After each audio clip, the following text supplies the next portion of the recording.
네, 안녕하세요. 써난스타 로로쌤입니다. 2021년 12월 29일 수요일 시황방송 시작하도록 하겠습니다.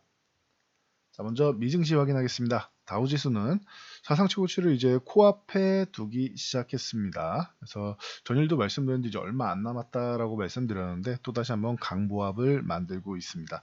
이제는 서서히 이제 사상 최고치에 대한 이 경계감을 좀 가지면서 살포시 휴식을 취할 때도 되지 않았나 싶은데 뭐 여전히 강한 모습을 보이고 있습니다. 뭐 상승률은 이제 조금 줄어들긴 했지만 역시나 뭐 강한 모습을 보이고 있다. 미증시는 산타레르를 톡톡히 누리고 있네요. 자, 나스닥 같은 경우는 15,800 돌파 시도했는데 아직 완벽하게 돌파한 건 아니다라고 말씀드렸습니다. 여기서 양봉이 하나 더 나와줘야 되는데 아직까지 나스닥은 조금 부족하다. 돌파 시도 정도에 그치고 있다라고 보시면 될 것 같습니다. 지금 뭐 불확실성이 전체적으로 좀 해소되고 있어서 미증시의 랠리를 이끌었다라고 보시면 됩니다.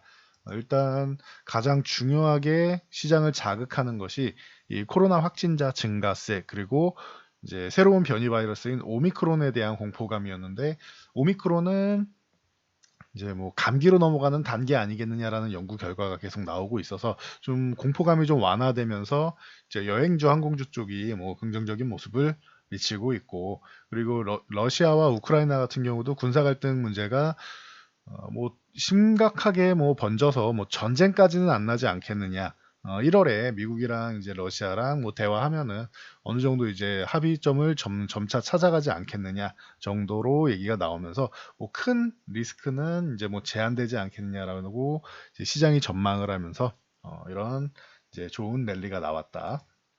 자, 그에 우리나라 같은 경우는 뭐 상승률이 뚜렷하지는 못했어요. 물론 12월 말 요 연중 저점을 깨고 나서 바로 회복한 모습은 굉장히 강하게 치고 올라왔는데 3,000포인트만 넘어오면 힘이 계속 약해지면서 더 못 올라가는 모습이 계속 나오고 있습니다. 3,050만 넘어가줘도 이번 달은 충분히 잘해줬다고 박수를 쳐줄 수 있는데 이제 한 5, 60포인트 정도 남았는데 요 구간을 좀 못 해주고 있죠. 그런 가운데 오늘은 마이너스 0.89% 하락했지만 뭐 배당락으로 인해서 한 0.3%가 1.3% 정도 밀려서 시작한다라는 것을 생각하면은 오늘은 뭐 그래도 강보합권 이상 정도는 해줬습니다. 그 정도로 보시면 돼요. 지수는 밀렸지만 배당락을 생각하면 원래 더 밀렸어야 됩니다. 그런데 뭐 이 정도면은 그래도 양호했다 정도로 보시면 될 것 같아요. 3,000포인트 뭐 살짝 이탈했지만 뭐 크게 밀린 것도 아니고 흔들기 정도에 해당된다라고 보시면 되고 오늘은 외국인들이 수급을 크게 변화시켰습니다.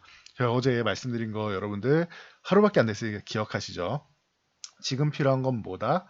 어차피 개인 투자분들은 이 대주주 양도세 때문에 어제도 이제 한 3조 원 정도 매도를 했는데 오늘 그대로 매수를 했고 자, 이 부분에 대해서는 대기 매수세가 있다라고 말씀을 드렸습니다. 그리고 외국인들은 코스피 시장에서 무엇을 한다? 선물 옵션을 가지고 드리블을 한다. 위쪽 방향이든 아랫 방향이든 아니면 못 올라가게 막고 제한적으로 이제 횡보를 하던 이 선물 옵션 시장을 가지고 움직인다 말씀드렸는데 지금 제일 필요한 게 뭐다? 선물은 상승 포지션 구축돼 있다. 풋옵션은 이제 콜옵션 매수만 크게 나오면 된다. 콜옵션은 그렇다라고 하면 크게 신경 안 쓴다 말씀드렸는데 자 오늘 바로 나왔습니다. 콜옵션이 대량 매수가 한번 나와줘야 된다라고 말씀드렸는데 오늘 95억 매수가 들어왔습니다. 의미 있는 매수예요. 장중에는 이제 100억이 넘었었는데 의미 있는 숫자의 상승 포지션을 다시 구축하고 있다. 이게 위쪽 방향을 그냥 무작정 올라가면 좋다라기보다는 위에 계속 막아놨던 수급이 굉장히 컸습니다. 이 코스피가 올라가면은 이제 손실을 보는 포지션을 만들어 놓은 거죠. 그래서 올라가지 않아야 되는, 뭐 내려가지 않아도 횡보만 해도 되는 겁니다. 그러면 그래서 계속 3,000포인트 위쪽에서는 걸리고 있었는데 이 부분을 조금은 해제해 주고 있다. 그런데 그래봐야 아직까지도 3,050을 넘어가기에는 아직은 조금은 역부족이다라고 보시면 돼요. 이 콜옵션 매수를 조금 더 추세적으로 추가적으로 이제 매수를 해준다라고 하면은 뭐 1월 만기까지도 넘어갈 가능성은 있다는데 아직까지는 3,050 넘어가기에는 약간은 부족하다. 조금 더 콜옵션이 연속적인 매수가 들어온다라고 하면은 기대감은 뭐 충분하다라고 볼 것 같습니다. 그래도 일단 계속 콜옵션을 매도 중심으로 하고 매수보단 매도 중심으로 해서 위에 막아놨던 이 부담감을 조금이라도 덜어내기를 바랬는데 그래도 95억이라는 좀 굵직한 물량으로 한 번에 이제 크게 우려감을 좀 해소하는 모습을 나왔기 때문에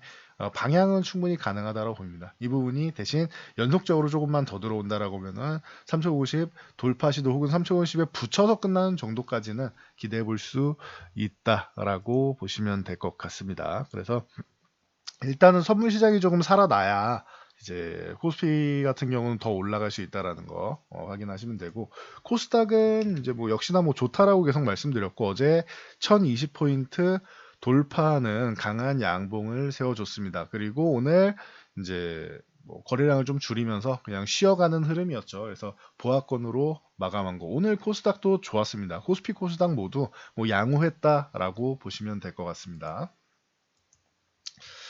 자, 삼성전자 먼저 보도록 하겠습니다. 삼성전자 같은 경우는 이제 8만원 위쪽에 뭐 산타랠리의 선물이다라고 말씀을 드렸는데, 뭐 살짝 다시 한번 8만원 이탈했지만 크게 뭐 우려할 만한 상황은 아니다. 삼성전자도 어떻게 보면 또 배당주에 해당이 되고, 물론 삼성전자는 연말 배당만 되는 것이 아니라 이제 분기 배당이니까 그렇게까지 큰 부담은 아니지만, 최근에 좀 좋은 모습을 보였고 쉬는 타이밍에 배당까지 겹쳐서 뭐 한 78,000원대까지 살짝 내려왔다라고 보시면 됩니다. 뭐 하이닉스 같은 경우는 배당이 그렇게 크지 않기 때문에 삼성전자만큼 뭐 부담을 느끼지는 않습니다. 그래도 뭐 실적에 뭐 이거 하면은 그래도 1% 이상, 뭐 많으면 2%이 정도는 뭐 가능하기 때문에, 하이닉스 같은 경우도 살짝 쉬었다.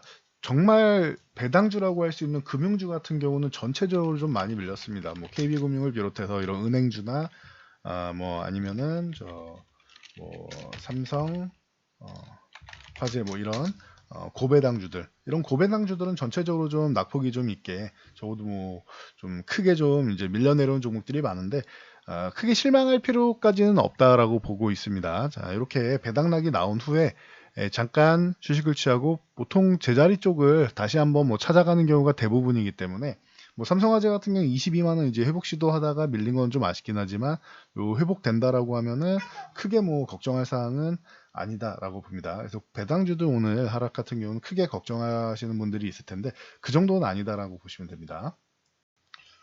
SK이노베이션 같은 경우는 오늘 이제 한 차례 또 상승이 나왔는데 22만 원 회복될 때 기준 양봉 하나 나와줬고, 그리고 나서 오늘 양봉 세워주는 거 아주 좋습니다. 그래서 그동안 조금 SK 배터리, 그러니까 SK온이 이제 분사해서 상장한다라고 하면서 이제 주가에는 조금 어려움을 겪었었는데, 이 부분이 다시 한번 좀 회복되기 시작하는 모습입니다. 자회사 SK 지오센트릭이 일본의 도쿄야마와 함께 합작법인을 설립해 반도체용 IPA를 이제 공급한다라고 하면서 이제 긍정적인 이슈가 나왔습니다. 참고하시고요. LG 디스플레이 같은 경우 실적 모멘텀이 뭐 재부각됐습니다. 이건 뭐 계속 나오면서 이제 너무 저평가 아니냐라고 얘기가 나왔었는데, 드디어 이제 22,000원 구간, 이 구간에서 한 차례 저항, 그리고 쉬고 22,000원 구간 다시 올라왔는데, 24,500원 구간 가면은 이제 한 차례 저항이라 이 구간에서 한 번 더 양봉을 세워주면서 거래량을 실어주면서 돌파한다라고 하면은 이제 좀 더 보유하시는 거고, 24,500원에서 힘이 약해지면서 거래량이 줄면서 돌파하기 어려워진다라고 하면 한 차례 좀 쉬었다 가야 되기 때문에 일단은 요 24,500원이 단기 저항이다라는 거 참고하시면 될 것 같습니다. 기존에도 24,500원 돌파 시도하다가 이중천장 찍고 크게 쉬었던 모습이 있죠. 그렇기 때문에 이 부분은 좀 저항 구간에 도달했다라는 거는 고려하실 법합니다. 그래도 그렇다 해도 지난번처럼 이렇게 과하게 밀리지는 않을 것이니까 이건 참고하시기 바랍니다. 자, 실적 모멘텀 하면 이 HM 같은 경우도 마찬가지입니다. 뭐 4분기 실적도 생각보다 좋을 거다라고 계속 얘기가 나오고 있죠. 그러면서 실적 모멘텀이 부각되면서 오늘 강하게 올라왔습니다. 양봉이 짧아 보이는데 이게 변동성이 강해서 그러지 8%나 올라온 겁니다, 오늘. 그래서 강하게 치고 올라왔는데, 그동안 뭐 워낙 많이 밀려 내려왔으니까 3만 원 아래서는 이게 조금 올라갈 만한 이런 상황이 나왔다. 일단 3만 원을 회복해야 되는 구간이다라고 보시면 돼요. 지금 HM은 실적이나 이런 이제 앞으로 향후의 모멘텀에 비해서 좀 과도하게 좀 밀려 있는 상황이다라고 보시면 될 것 같습니다. 그래서 뭐 시간은 좀 걸리더라도 제자리만 찾아가서 이제 뭐 4만 원대만 가도 뭐 나쁘지 않은 정도는 되겠죠. 그래서 참고하시고, 대한해운이나 페노션 같은 경우도 이 해운업계가 전체적으로 양호한 모습을 보였습니다. 그래도 대한해운도 바닥권, 페노션도 아직도 바닥권이다라고 보시면 돼요. 자, 삼성 넥스트가 이제 메타버스 아바타 플랫폼 회사죠. 레디 플레이어 미에 투자를 참여했다라고 합니다. 그러면서 이제 코세스가 이제 상한가에 도달을 했고, 뭐 QSI라던가 뭐 2016년부터 많이 말씀드렸던 종목이죠. QSI가 드디어 뭐 빛을 보고 있고, 여기에 뭐 엔텔스, 옵티시스, 셀바스 AI, 뉴프렉스는 이제 이 구글 오큘러스랑 계속 연관지어서 말씀을 드리고 있죠. 그 페이스북이죠. 이 그 VR 관련주들이 이렇게 해서 다시 한번 이제 뭐 살아나는 모습을 보였다라고 생각하시면 되고, 이 VR 관련주들이 이제 앞으로 XR 기기 시대 쪽 혼합 현실 그리고 메타버스 시대와 연결될 것이다라는 기대감이 계속 올라오고 있습니다. 자, 오미크론 우려가 완화해 항공주나 여행주 쪽이 그래도 좀 양호했다라고 말씀드렸는데, 대한항공이 이제 3만 원 이제 회복 시도 정도를 하고 있습니다. 거래량도 양호했는데, 만약에 3만 원을 돌파하면서 다시 한번 거래량을 실어준다, 3만 원 안착에 성공한다라고 하면은 이제 뭐 대한항공은 다시 한번 뭐 안정권에 들어설 수 있다 보시면 되고, 뭐 진에어 같은 경우 이런 LCC 쪽이 조금 더 강했죠. 뭐 그동안 많이 밀린 것도 있고, 대한항공은 이제 여객 부분이 좀 부진할 경우에 화물로 돌려서 이 운송을 했다라고 말씀을 드렸어요. 그래서 하락률이 낙폭이 좀 이제 제한적인 것이고, 나머지 이제 여객 부분은 굉장히 어렵죠. 지금 여행을 다닐 수는 없으니까. 그러다 보니 이제 어려움을 많이 겪었는데, 진에어 같은 경우부터 시작해서 전체적으로 이제 LCC 항공사, 저가 항공사들이 이제 반등이 좀 나오기 시작한다라는 거.